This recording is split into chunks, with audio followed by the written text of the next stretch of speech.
சபரிமலையில பக்தர்கள் கூட்டம் அதிகரிச்சனால பெண் பக்தர் ஒருத்தவங்க கூட்ட நெரிசல்னால உயிரிழந்திருக்காங்க. குழந்தைங்க எல்லாம் கூட்டு வந்திருக்கோம். தண்ணி கிடையாது சார், ஒரு பாட்டில் கிடையாது இந்த சன்னிதானத்துல. அப்படியே தண்ணியே இல்ல. நாங்க எவ்வளவு அவசரப்பட்டோங்க. Toilet facility is not there. Water facility is not there. Toilet facility is not there. Children are so suffering for Sabarimala Darshans. ஒவ்வொரு வருஷமும் கார்த்திகை மாசத்துல இருந்து மண்டல பூஜை வர நட திறந்து வச்சிருப்பாங்க. இந்த வருஷம் சபரிமலையில 2 லட்சம் பேர் வெறும் 48 மணி நேரத்திலே வந்திருக்காங்க. போன வருஷத்துக்கு மொத்தமாவே 1 லட்சம் பேர் தான் வந்திருக்காங்க. கேரளாவில் சமீபமாக மூளை காய்ச்சல் ஏற்படுத்தக்கூடிய அமீபா வைரஸ் அதிகமாக இருக்கிறனால கோவில் குளத்தில் குளிக்கிற பக்தர்கள் எச்சரிக்கையாக மூக்கையும் வாயையும் மூடிக்கிட்டு நல்லா தண்ணி உள்ளே போகாத அளவுக்கு குளிக்கணும்.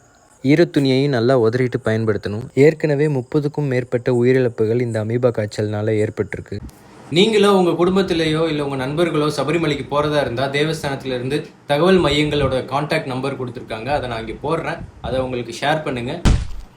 குழந்தைங்க, வயசானவங்க இவங்கெல்லாம் தயவு செஞ்சு கூட்டிகிட்டு போகிறத தவிர்த்துக்கங்க. இந்த கார்த்திகை மார்கழி மாதத்தில் போகிறத தவிர்த்துட்டு மற்ற மாதங்களில் நடை திறந்திருக்க நாட்களில் நீங்கள் கோயில் போய் தரிசனம் செய்யலாம்.